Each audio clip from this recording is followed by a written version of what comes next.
Grazie Plef, grazie Pieve, perché continui a regalarci questo luogo. Anno dopo anno noi dell'associazione Bobo Ross veniamo a bussare da queste parti, a chiederti un pezzo di sagrato, un po' del canto dei tuoi grilli, uno spicchio di luna, il mormorio dei salici lungo il tagliamento, i profumi di una sera d'inizio estate. Quest'anno, sai, Pieve, per la terza edizione del nostro piccolo festival rustico, abbiamo scelto una parola chiave che tu conosci bene. Claps. Oh, ma non credere. Stasera non ti parleremo dei sassi del fiume, magari usati come materiale da costruzione, quelli che fanno parte dell'anima delle tue case e della tua chiesa. Approfittando invece di una felice intuizione del nostro amico Danilo De Marco, abbiamo pensato ai sassi in un altro modo. Abbiamo pensato che i claps sono il più semplice e naturale strumento di una rivolta. Facili da trovare, facili da usare. Da sempre hanno rappresentato l'arma estrema del povero, che di fronte alla prevaricazione e alla prepotenza raccoglie, lancia e scappa. Un gesto antico, da disperato. Non ne abbiamo trovati tanti di testi che raccontino la ribellione dei friulani, il loro rifiuto violento del potere dell'ingiustizia. Non è un caso, forse, ma quei pochi che ascolterai stasera ti daranno da pensare, perché condensano vicende molto lontane nel tempo e parlano di luoghi assai diversi l'uno dall'altro. Come nelle passate edizioni del festival Osmos Bobo Ross, i brani che leggeremo saranno accompagnati e intervallati da un tappeto musicale che hai già cominciato ad ascoltare, improvvisato su misura da Marco Bianchi alle chitarre e da Uti Gandhi alle percussioni. E poi sullo sfondo, a tagliare ed impreziosire il nostro orizzonte, ci saranno le creazioni visive di Marco D'Agostini. Le voci che ti condurranno dentro la storia sono la mia, sono Luca De Clara, e poi quelle di Monica Aguzzi, Alberto Della Mora, Chiara Di Masi e Giovanni Maiero.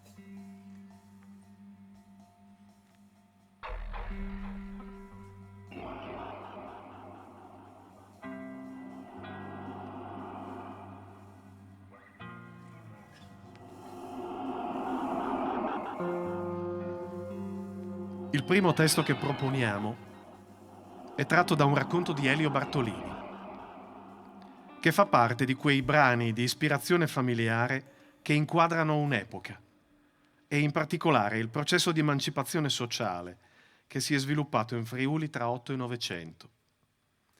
Il luogo dove avviene quanto ascolterete è la Filanda, un microcosmo nel quale si agitano dinamiche molto femminili e dove il lavoro è il sasso dell'orgoglio, è rivendicazione, è dignità.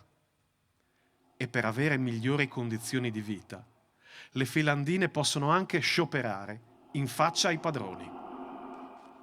Filande come racconto.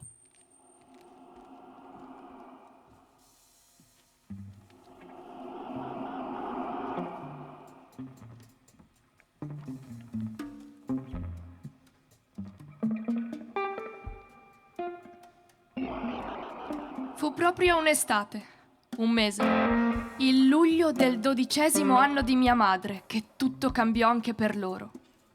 E in Filanda, il raccolto di quel 1904 era stato troppo abbondante per non preoccuparsi, se mai ci si era preoccupati, di non far lavorare bambine. Fu meglio che a scuola. Certo, anche qui gli zoccoli strusciavano esasperati nella costrizione di 13 ore di immobilità davanti alle bacinelle, le dita nell'acqua bollente, girando e rigirando ogni bozzolo, un bozzolo dopo l'altro, fino a trovarne il filo buono. Essere al taulone o tornarci era proprio come a scuola dietro la lavagna, un castigo, con la differenza che in Filanda, taulone o bacinelle, si cantava tanto quanto durava il lavoro.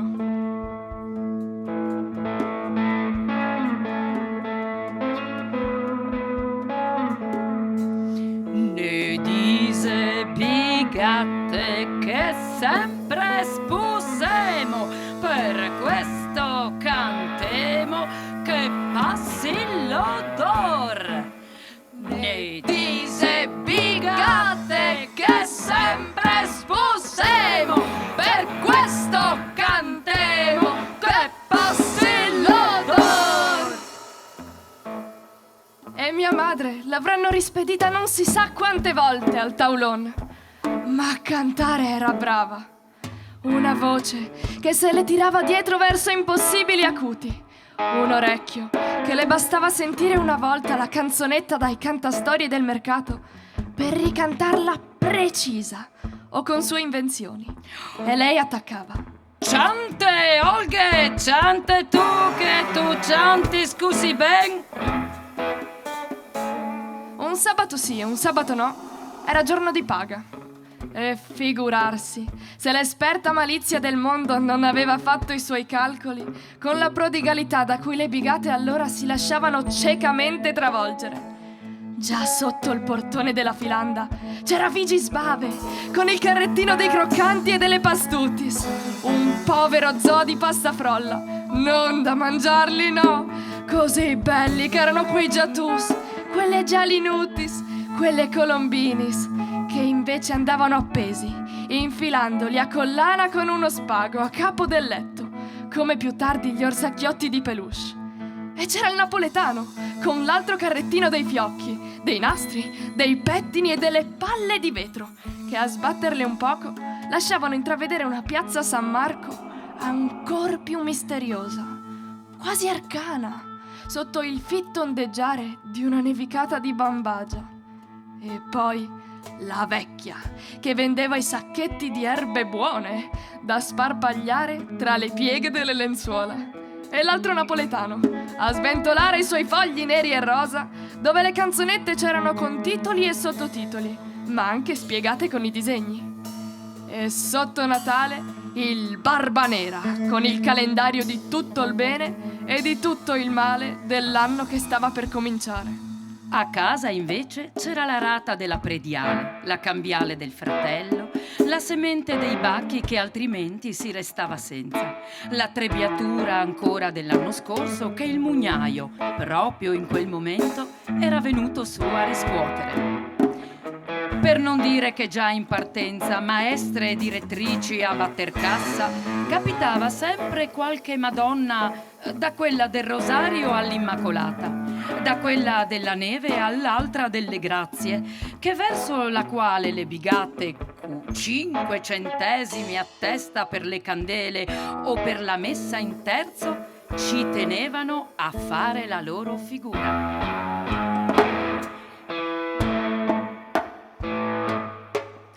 Ne disse bigatte che sempre spussemo, ma i soldi noi demo per onorar Gesù. Ne disse bigatte che sempre spussemo, ma i soldi noi demo per onorar Gesù.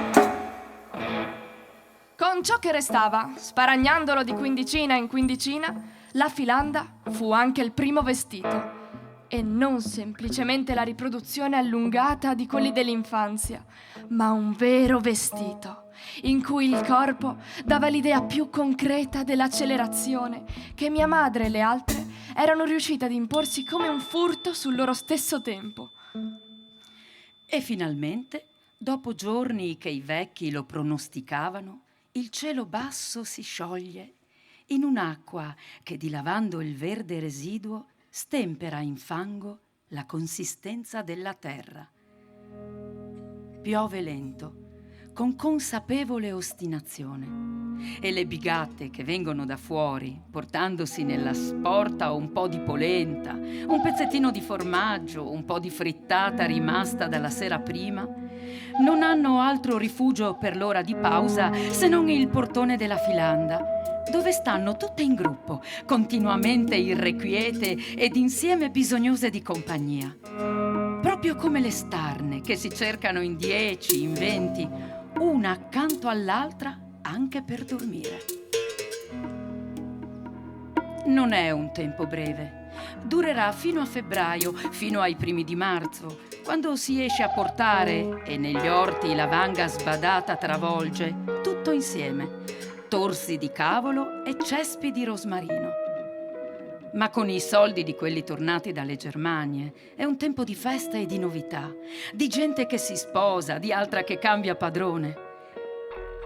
Dappertutto si fanno progetti, calcolandoli su un'abbondanza che sembra eterna. Consolansi, 100 anni! Nel pomeriggio, con gli uomini in osteria a giocare a carte, le donne si chiamano da una casa all'altra per offrirsi il caffè, mentre dalle finestrelle dei focolari i bambini fissano il cacolo dell'orto, i suoi rami neri, senza foglie, quasi stecchiti, da cui, come un sortilegio, pendono le sfere dorate dei frutti. Consolansi, 100 anni! Prima che tutto fatica e sfruttamento riprenda è uguale. Ma non proprio tutto. Almeno non da un certo punto in poi. Se nel 1907 o nel 1908, gli anni di Giolitti, le filandine scendono in piazza. E mia madre, che magari la coscienza di classe l'avrà scambiata con qualcosa come l'esame dei peccati da fare prima di confessarsi, avanti a cantare in prima fila un lembo della rossa bandiera dei poveri a infiammarle i capelli. 1,40 al giorno, se no non lavoremo e sciopero faremo per tutta la città. 1,40 al giorno, se no non lavoremo e sciopero faremo tutta la società. E mai sarà mai che io morirò per te. E mai sarà mai che io morirò per te. Zoppicava la seconda strofetta, ma il te, per cui e mai sarà mai che si sarebbe morte, risultava chiaro. E lo cantavano forte finalmente, pestando gli zoccoli sui lastroni del mercato, mentre la signoria restava ad osservarle, tra sghignazzamento e inquietudine, da sotto la pensilina di ghisa del caffè centrale. Le bigate in sé, però, spettacolo mai visto. Non era forse spettacolo tutto da ridere? Ma cosa volemo ste bigate de più di quel che le ciappa? Intanto volevano 1,40 al giorno. Poi tutte le altre cose che l'oratore, venuto apposta da Udine, aveva elencato, che adesso non sarebbero state in grado di ripetere, ma che a loro erano sembrate proprio giuste e besgnaccate. Il Frova, mangiata alla foglia, per quanto succedeva altrove, concesse tutto e subito. Vi pagherò quello che fa la piazza di Milano, garantì solenne sul portone della filanda. Tanta arrendevolezza, anche perché sono tempi che la manodopera conviene tenersela da conto.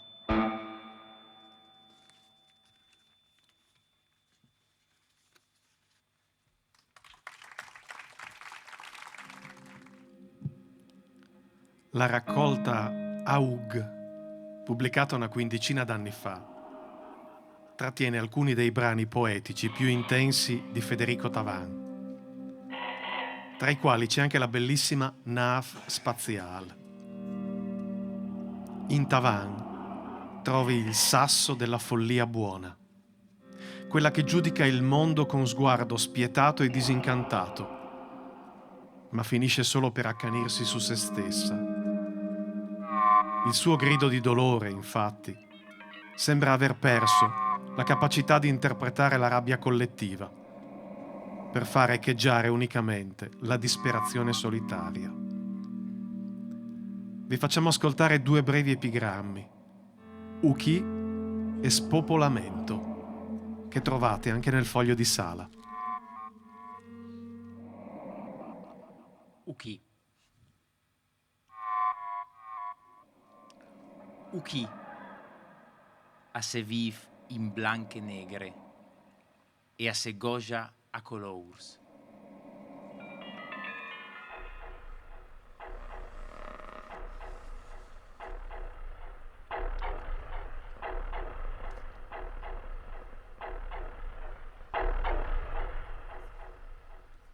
Spopolamento. Uchi. Morì. A lei diventato un molt come un altre. Partirà in denant.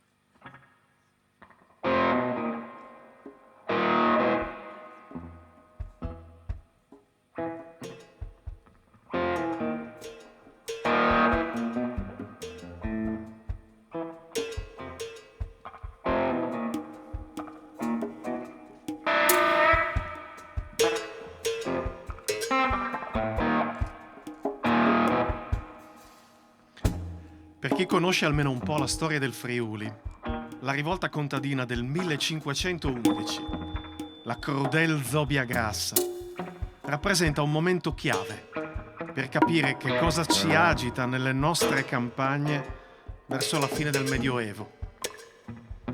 Lo storico Furio Bianco, che abbiamo con piacere ospitato l'anno scorso nella seconda edizione del festival, in un celebre saggio ricostruisce gli eventi e le cause di tale vicenda. Qui la rabbia non è repressa, non è sublimata attraverso la religione o il lavoro, non è introiettata, ma si manifesta con tutta la violenza necessaria.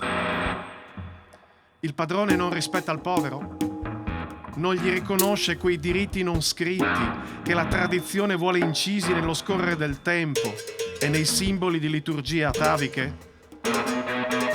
E il povero, allora, il suo sasso lo lancia. Il suo è davvero il sasso della rivolta. Vi proponiamo alcune pagine iniziali del libro, dove si descrive l'assalto al castello di Sterpo e le violente rivalità tra i signori Colloredo e i contadini dei villaggi vicini. Vera ed emblematica anticipazione di quanto sarebbe accaduto, appunto, nel 511.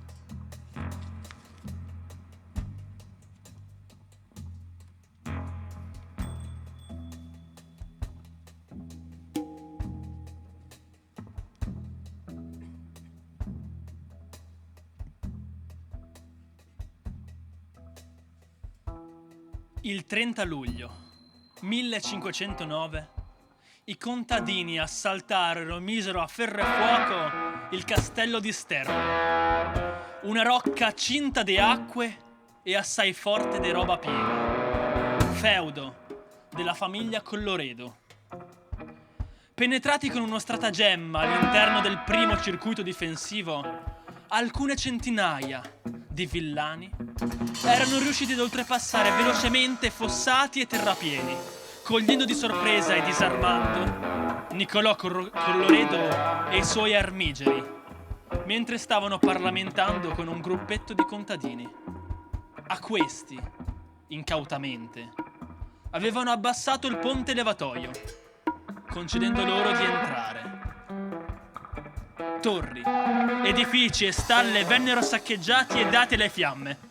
Il giovane Niccolò, figlio di Albertino, signore di quei luoghi con famiglie e sbirri, disorientati e mortificati, dovettero assistere impotenti al propagarsi degli incendi che illuminarono a lungo le paludi e le campagne circostanti.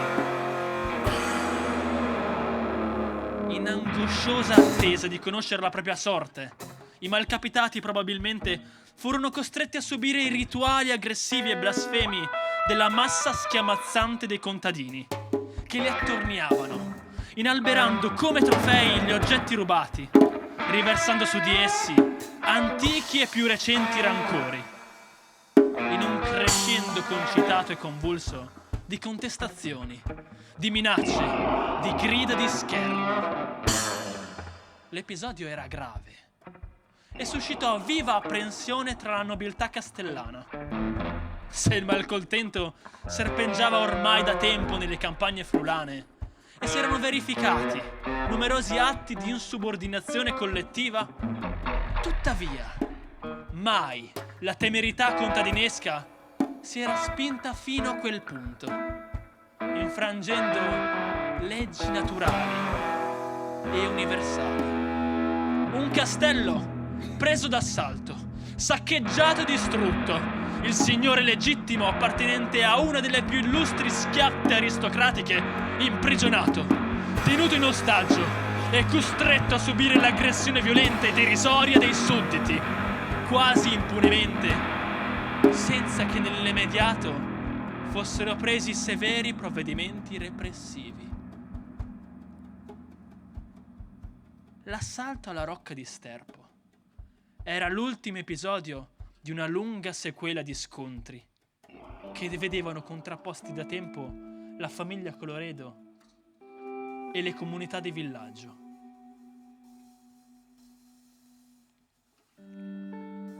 Collocato in quell'area della bassa pianura, appena al di sotto della linea delle risorgive, contrassegnata dal fitto groviglio di corsi d'acqua e fontanili, e dalla presenza di acquitrini e paludi che frammentavano coltivi, boscaglie e brughiere, Sterpo rivestiva una qualche importanza strategico-militare, sia per la vicinanza con il passo di Bugnins, da dove venivano traghettati per il fiume Tagliamento uomini e merci, sia per essere il centro di ampie circoscrizioni signorili e di terre.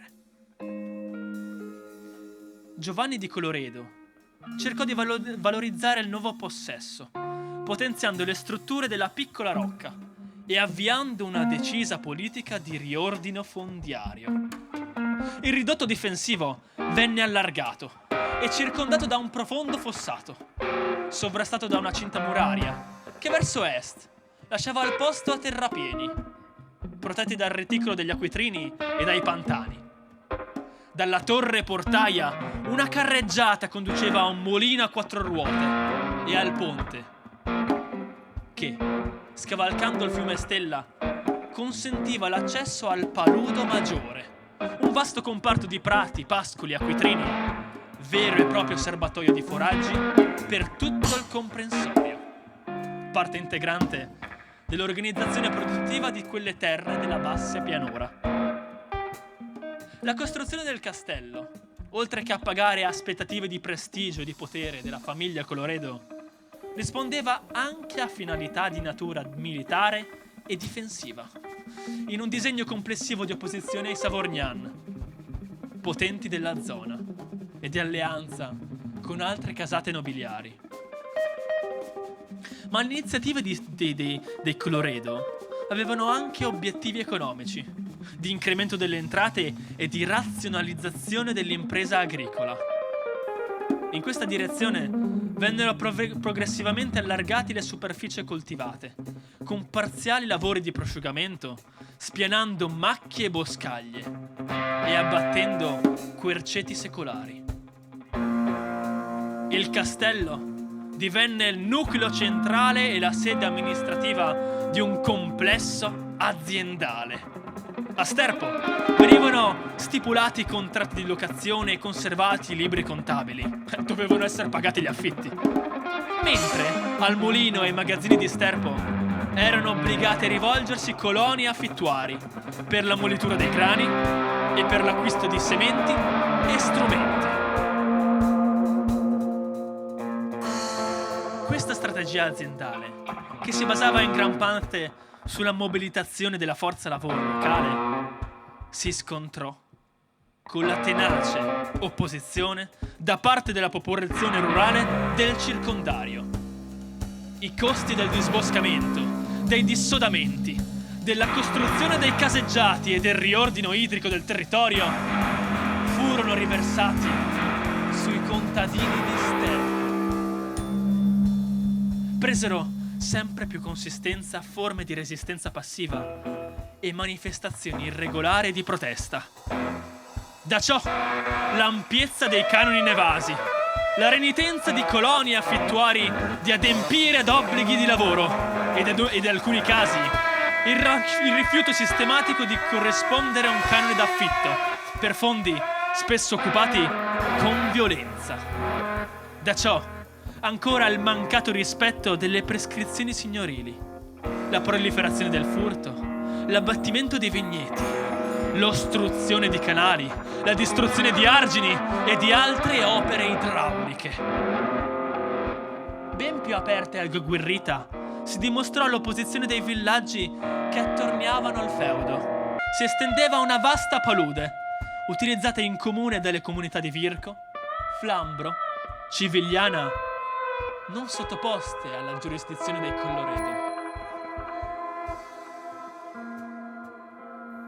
A differenza di quanto era avvenuto con i precedenti feudatari, Giovanni Colloredo e figli avevano cercato di allargare i loro diritti anche su questa palude, considerandola quasi un prolungamento naturale dei loro diritti signorili, o come un'estensione delle terre feudali. Tutto ciò contribuì ad esacerbare ulteriormente le tensioni. Alle rumorose contestazioni fecero seguito sempre più frequentemente zuffe e disordini.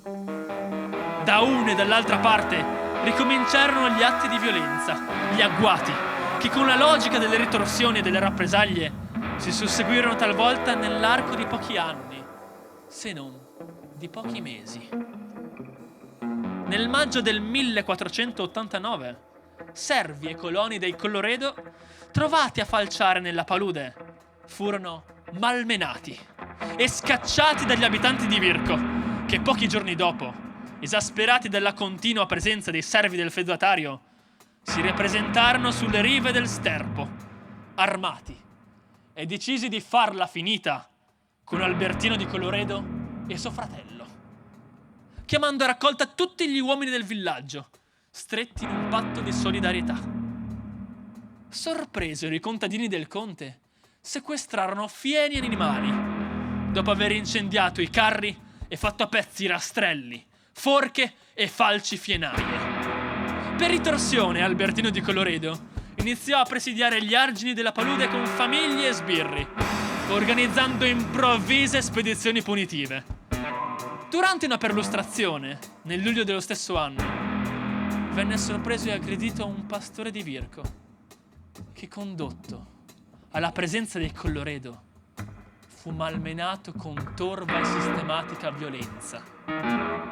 E infine, trascinato per capelli in mezzo agli acquitrini, fu abbandonato nudo ed esanime, come monito per tutta la popolazione.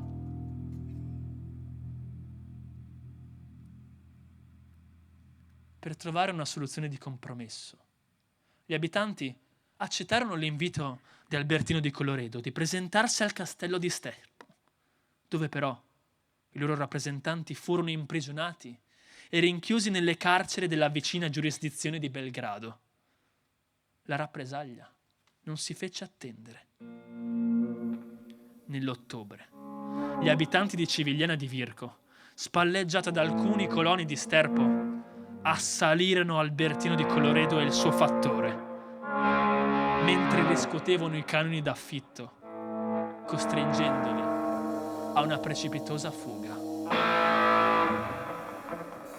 Negli anni successivi, il conflitto tra i nobili di Colloredo e le popolazioni rurali trovarono accomodamenti solo parziali e provvisori, senza attenuare definitivamente le tensioni. Le violenze, radicandosi nella memoria collettiva, erano destinate a lasciare una lunga coda di lacerazioni profonde.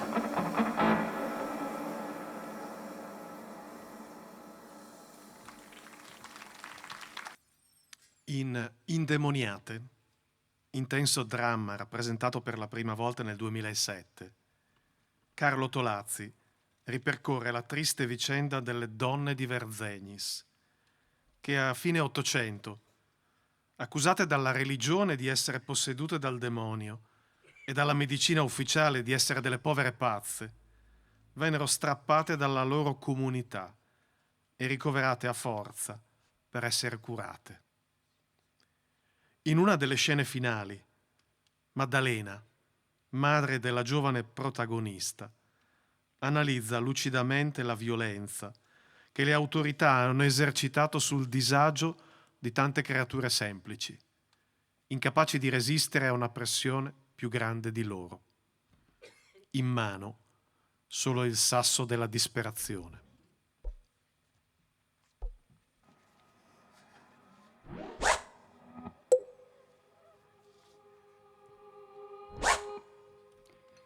Ci hanno prese che eravamo già dentro al bosco. Erano soldati, ma gente di qua, delle nostre parti, che parlavano come noi. Pregavo che si stancassero di venir su, ma poi ho sentito le voci e le mani sul collo. Margherita faceva la morta, era come un sacco vuoto e l'hanno messa di traverso sul cavallo. Io gli andavo dietro e urlavo, e un soldato, ma quasi un bambinetto, mi ha mollato 2 sberle. Allora sono stata zitta. A Chiaulis c'erano altri soldati. Avevano preso la vecchia Erminia e la Velia, che piangeva di lasciarla, che in casa ci aveva i figli. Ma quel comandante sul cavallo aveva i nomi scritti sopra un foglio. Sulla porta c'era anche suo marito e lo tenevano fermo coi fucili. A Villa le hanno prese tutte, intanto che entravano in chiesa per la prima messa, perché oggi è domenica. Il comandante diceva a tutti di stare calmi, che erano gli ordini del prefetto, e intanto col foglio chiamavano i nomi e i soldati facevano montare sul carro quelle da portare via. Poi è arrivato il sindaco. Il comandante è venuto giù dal cavallo. Hanno parlato fra di loro e il sindaco ha detto a tutti che era meglio stare buoni. Anche Bortolo Donada aveva detto di stare buoni. Allora tutti sono stati buoni. Si sentiva solo piangere di donne. Io tenevo Margherita in braccio. Sembrava che dormiva. La guardavo, ma poi quello ha detto il suo nome, 2 me l'hanno presa e l'hanno messa sul carro. Nini! Dicevo, stai quieta, ti vieni a prendere tuo padre, vedrai. E le tenevo la mano da sotto le stanghe. Tutto in un momento abbiamo sentito un urlo fortissimo e grandi maledizioni. Era la Marianna. Veniva giù di corsa insieme a suo figlio Sgarfe, che urlava anche lui. Era rabbiosa lei. Diceva a tutti di non provarsi, che se portavano via le donne, il diavolo si vendicava. Gridava a tutti parolacce e sputava. Allora quello sul cavallo ha comandato di arrestarla e i soldati hanno fatto per prenderla, ma lei si è piantata a gambe larghe, ha tirato su la sottana e ha mostrato a tutti la natura, ridendo come una spiritata. Per un momento si sono fermati tutti. Poi è stato un pandemonio. La santa urlava, la Velia si è buttata contro il comandante. L'Adelaide voleva tondare con sua madre in manicomio. Intanto alla Marianna furibonda le avevano messo le manette e la tenevano in 2 con una corda. Sgarfe, quando ha visto sua mamma imprigionata, ha capito e si è messo a piangere come un piccolino e si è tirato via i vestiti, che è rimasto nudo. Intanto il carro si è mosso per andare e a me mi è venuta la forza di un uomo. Lo tenevo il carro coi piedi piantati dentro la terra, ma le bestie sono tanto più forti. E io chiamavo Eliseo e tutti gli uomini che vedevo, ma nessuno di loro si muoveva. Il carro andava, Sgarfe nudo gli correva dietro insieme con noi donne. Gridava "Mamma!" con tutta voce. Tutte gridavamo un nome. Siamo andate su, fino fuori del paese, mi scoppiava il cuore. Il carro è sparito dietro la curva, ma all'ultimo mi è sembrato che Margherita alzava la testa, perché anche lei non mi vedeva più. Sgarfe è rimasto sulla strada a mangiare terra e pantano.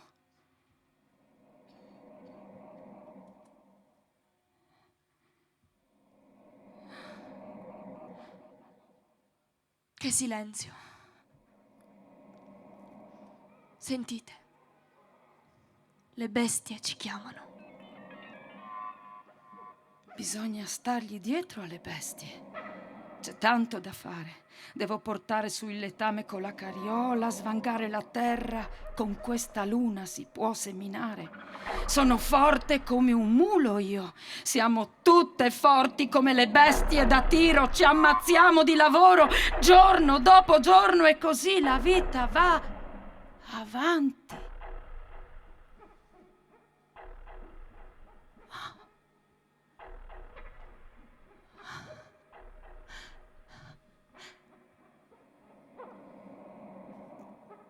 Sentite? Sono le mucche.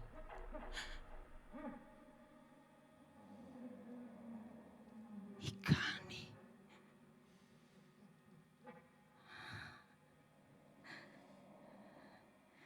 Oggi continueranno a chiamare, ma non andrà nessuno nelle stalle. Chiameranno, ma non andrà nessuno, perché oggi è domenica.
Diciamo che, almeno a chiedere scusa, nel corso della storia del popolo friulano, qualcuno ci ha provato.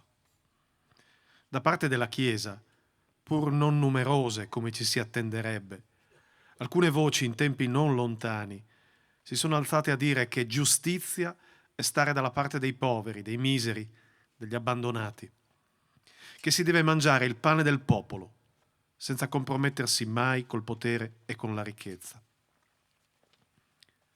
Pierantonio Bellina, singolare figura di sacerdote e agitatore culturale, batte a macchina in italiano nel 1974 le sue riflessioni pastorali di un curato di montagna.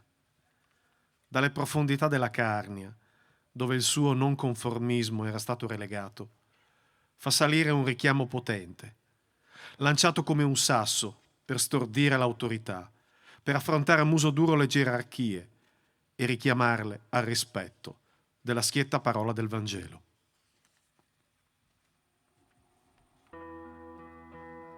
Cioè, o non abbiamo nulla da dire, o ciò che diciamo non gli interessa. Non perché non sia vero, ma perché è fuori dal suo centro di interesse. Come parlare ai bambini sulla questione omerica. Provando ad assistere a qualche messa, a qualche predica stando in fondo alla chiesa, si capisce perché la gente non viene. Tutto quello che diciamo è così lontano, aereo, nebuloso, astratto, balordo, che non colpisce né la fantasia né il cuore. E allora non si va. La nostra dogmatica è come quelle chiese che si vedono laggiù in Carnia. Loro, lassù, sole nel silenzio. E il popolo qua giù, solo, anche lui. La chiesa senza figli e il popolo senza madre. I nostri problemi a loro, non interessano. E noi non ci preoccupiamo dei suoi. Non solo gli argomenti trattati nella nostra evangelizzazione sono balzani e astratti, ma anche la lingua, cioè il modo di esprimersi, e il linguaggio, cioè il modo di ragionare. Parole come liturgia, assemblea, omelia, verifica, sacramento, supporto, teologia, eccetera, non dicono nulla ad uno che non sia un iniziato. Già Sant'Agostino raccomandava ai suoi preti religiosi un parlare semplice e popolare, volgare, cioè del popolino, tenendo presente la sua cultura e la sua preparazione religiosa. Perché se la gente capisce tutto sull'elettronica e sulle scienze esatte, in campo religioso è rimasta ancora, nella migliore delle ipotesi, alla dottrina di prima comunione. Parlare semplicemente non vuol dire parlare stupidamente, perché una mamma può dire alla buona più di un trattato di pedagogia. Sembra quasi che la Chiesa voglia scimmiottare i politici, adoperare parolone per non dir nulla, fare grandi discorsi di sociologia esistenziale, col risultato che nessuno ci vuole ascoltare perché non ci comprende. Eppure Gesù Cristo parlava in parabole tratte dalla vita di ogni giorno. Liberiamoci di tanta scienza e apriamo gli occhi, le orecchie e il cuore sul mondo. Cerchiamo di parlare di nuovo al nostro popolo col sapore delle cose semplici e genuine.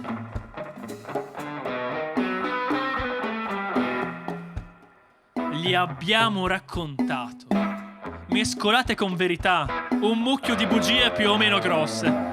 E se proprio non erano bugie, erano cose inventate dal sistema e per il sistema, e fatte passare con lo stock della dottrina del Signore. Un po' alla volta si si è fatta passare per Vangelo l'idea di questo o quel papa, e di questo o quel vescovo, e anche il più misero parroco di montagna si è sentito autorizzato a confondere le sue idee con quelle di Cristo e a far passare per parola di Dio ciò che invece c'era solo nella sua testa. Così abbiamo tirato in ballo Dio per giustificare certe guerre, non solo per liberare il sepolcro di Cristo, ma anche per far valere i nostri interessi. Abbiamo tirato in ballo Dio per star buona alla povera gente, per scomunicare certi movimenti politici e per sostenere certi altri.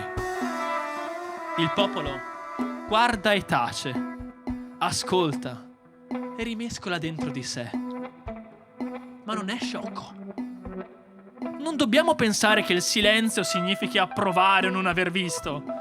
Certi silenzi della povera gente sono la più grave condanna.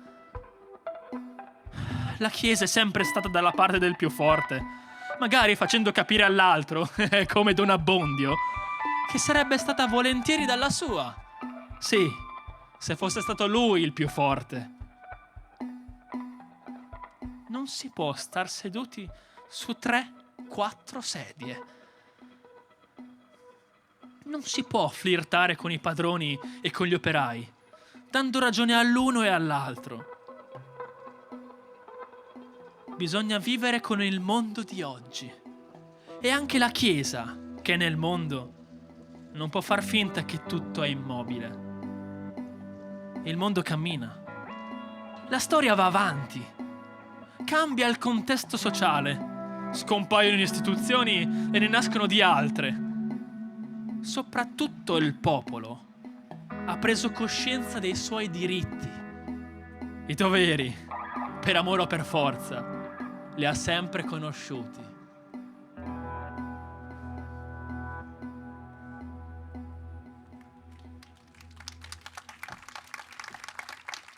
In un bel libro di qualche anno fa, intitolato Pa sopravvivenze no palanarchie, il ricercatore gemonese Igor Londero ha ricostruito le dinamiche di autogestione nelle tendopoli del Friuli terremotato dopo il sisma del maggio 76. Il dramma aveva generato nuove forme di resistenza, nuovi modi per inquadrare la dignità dei singoli e delle comunità. Abbiamo scelto di raccontarvi le vicende legate alla convocazione della prima assemblea dei terremotati friulani a Gemona, il 23 maggio 1976. L'accompagnava un manifesto programmatico vibrante, figlio di quelle energie antiche che il sisma aveva inaspettatamente liberato.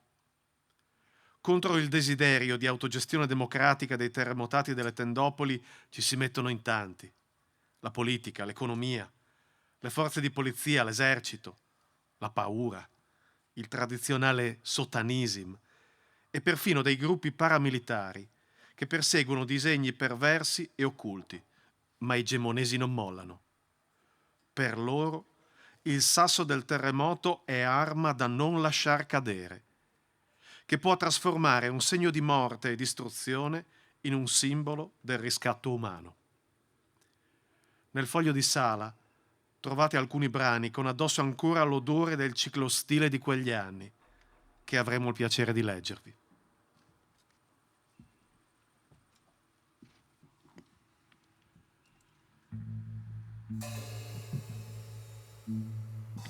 Il cupolone era una struttura a mezza sfera, una cupola pressurizzata sorta dietro al centro operativo di Ospedaletto, accanto al condominio provvisoriamente adibito a municipio dopo il terremoto. La struttura, in grado di accogliere al suo interno alcune migliaia di persone, venne donata e montata da un gruppo di studenti di Bergamo nei giorni seguenti il terremoto e subito utilizzata, oltre che come mensa, per tenervi il consiglio comunale e altre riunioni pubbliche dei sindacati o della comunità montana del Gemonese. Il 21 maggio il comitato di coordinamento delle tendopoli fa uscire un volantino in cui convoca nel cupolone la prima assemblea generale dei terremotati.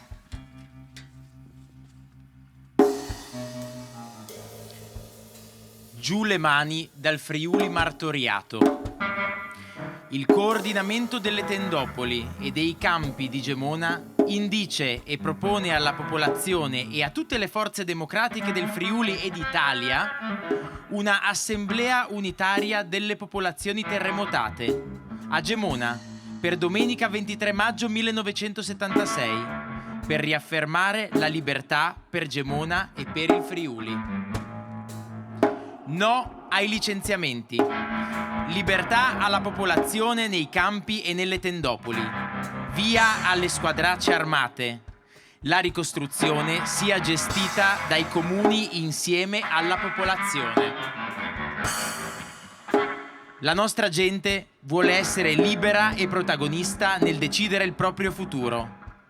Squadracce di provocatori vogliono trasformare il Friuli martoriato in campo congeniale alle loro oscure manovre. Sia notizia dei primi licenziamenti attuati da enti e ditte locali, di lavoratori che non sono ancora in grado di riprendere il lavoro o che lavorano già dedicandosi totalmente all'opera di soccorso e di gestione delle tendopoli.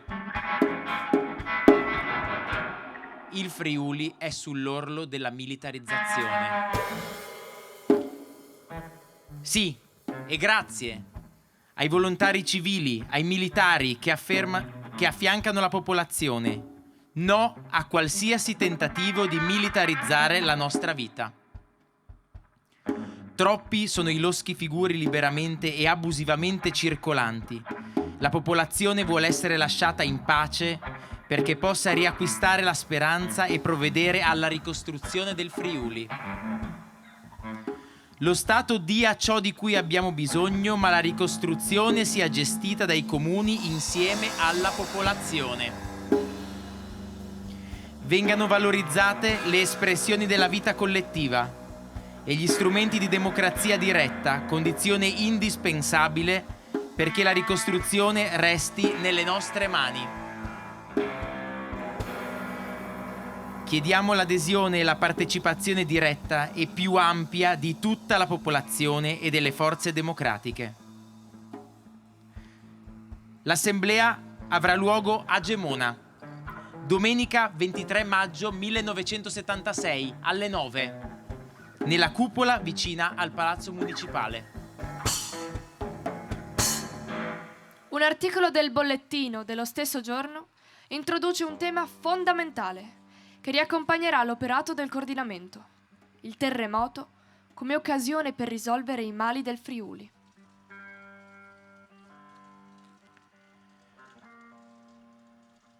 Il problema che comunque più chiaramente emerge è quello di sviluppare il più possibile le strutture democratiche che permettano alla popolazione di esprimere direttamente le loro esigenze e i loro bisogni. Anche perché non è pensabile poter ricostruire il Friuli senza l'apporto cosciente e la collaborazione tra tutti. Infatti, il problema della ricostruzione non si identifica solo sul far ricostruire le case ai tecnici e alle aziende specializzate che vengono da fuori. Ogni casa rappresenta l'espressione di una cultura, di un rapporto che ognuno di noi ha stabilito con un pezzo di terra.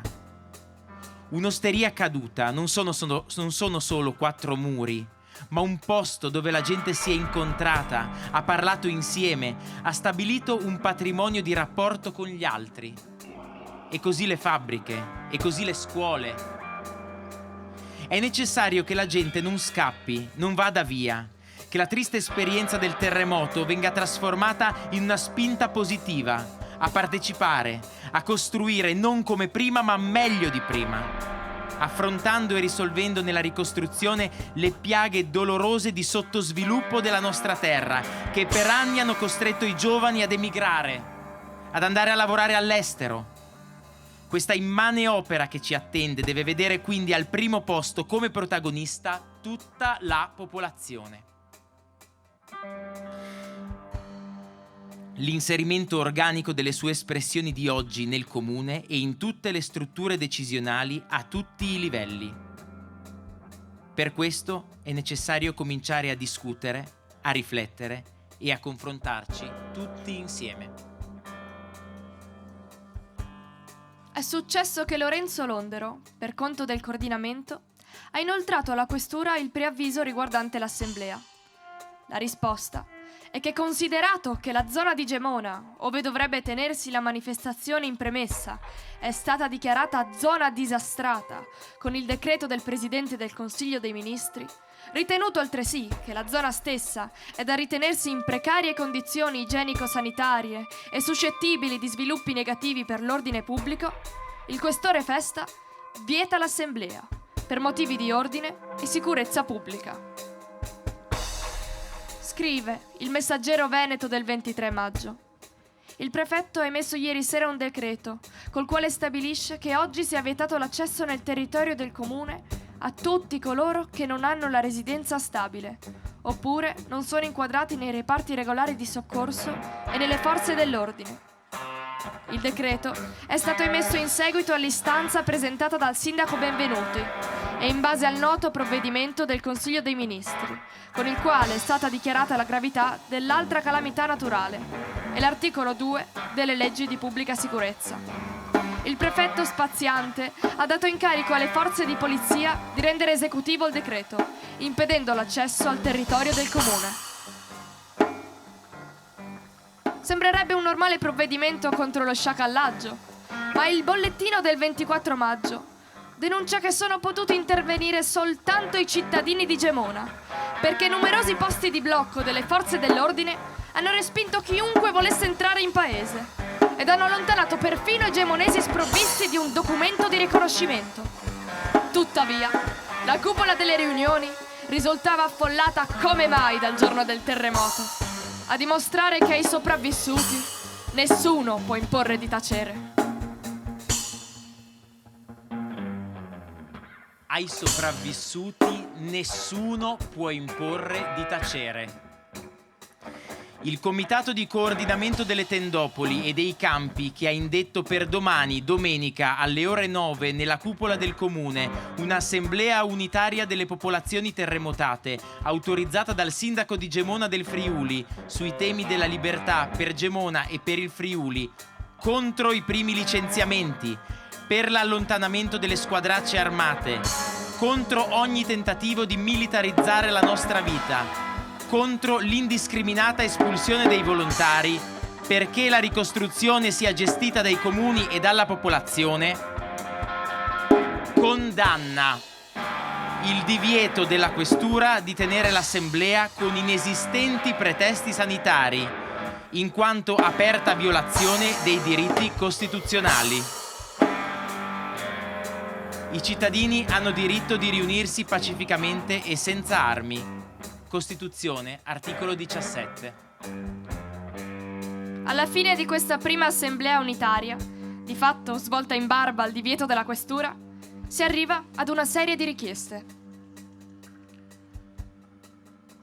La popolazione di Gemona, riunita in assemblea oggi, domenica 23 maggio 1976, nel tendone del municipio, nel riaffermare il proprio diritto irrinunciabile a dibattere liberamente sul proprio futuro e sulle attuali esigenze, denuncia l'arbitraria decisione della questura di vietare questa assemblea adducendo inconsistenti motivazioni circa precarie condizioni igienico-sanitarie. Denuncia il clima di stato d'assedio in cui è stata serrata oggi Gemona, che ha ostacolato i terremotati e impedito a quelli dei paesi vicini di partecipare all'assemblea. Riafferma il diritto di prendere in mano la propria vita e di darsi tutte le forme di organizzazione democratica necessarie alla ricostruzione sociale di questa terra. Riafferma il diritto della popolazione di accogliere ed ospitare i volontari sotto la guida e la responsabilità dei rappresentanti dei campi. Invita le forze dell'ordine a collaborare con la popolazione, che già attivamente vigila contro le provocazioni armate e le prevaricazioni di ignoti, troppo spesso coperti da sigle ufficiali. Chiede il ritiro immediato dei licenziamenti operati da parte di alcune aziende del comune di Gemona. Messo ai voti viene approvato per alzata di mano all'unanimità.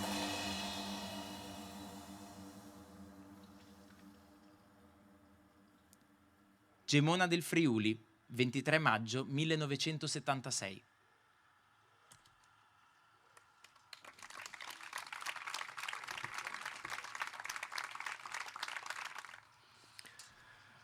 In Var, raccolta di Amedeo Giacomini, uscita a Milano alla fine degli anni 70, si trova anche la Ballade dagli Operaris dalla Rex, un testo che raramente capita di ascoltare, ma che a noi serve questa sera perché richiama anche qui la condizione del povero, quello che cova il sasso della rabbia sorda, una rabbia postmoderna stavolta, elettrica, industriale, senza campagne ordinate e filari di viti a fare da sfondo. Ma i padroni, lo sfruttamento, l'alienazione ci sono anche qui, in fabbrica. E gli operai, attaccati come bestie alla ciadene di montaggio, urlano tutta la loro fatica.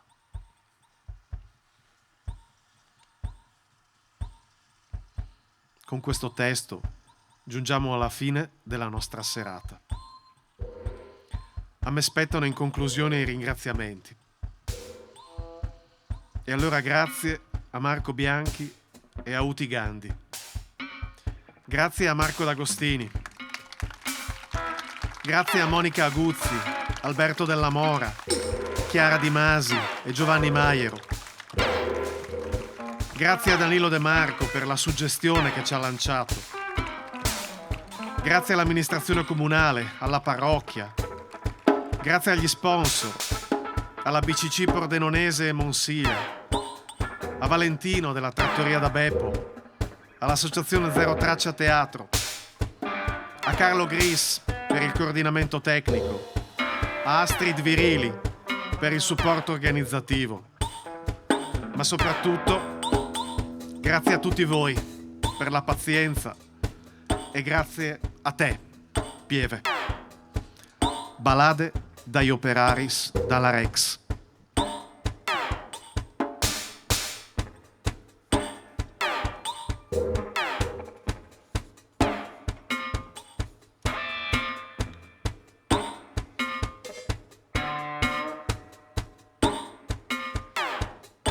All'issin di mattina a bevi il caffè, in paese là di Paolino, quattro guardi sdignuti. Mario Voli e Jacumin in pilisse a tossi dentro il freddo. Tiglio all'emple il veri parmisdì e dopo su in corriere. E ciadene di montaggio e mangia Klaus, opla, tala ciadene.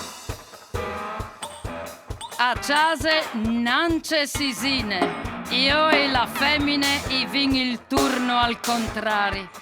Ciatasi sulla quarta, strenzisi il bras e i suoi stracche va, fas la spese.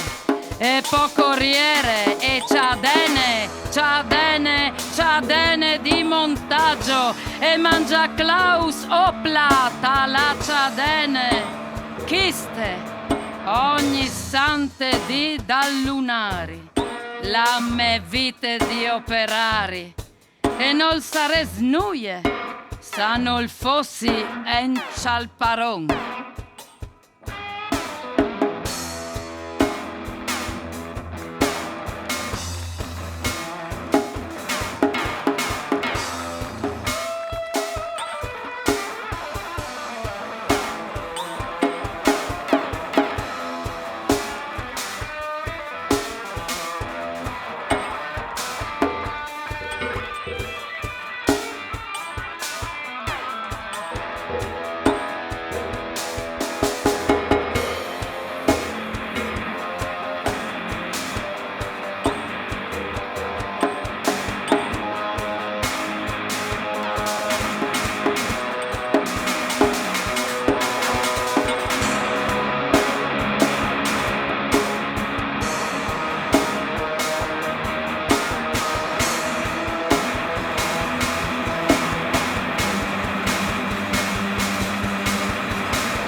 Grazie e buonanotte. E speriamo di ripetere ancora di questa cosa. Perché sono carine. Grazie. Grazie. Grazie.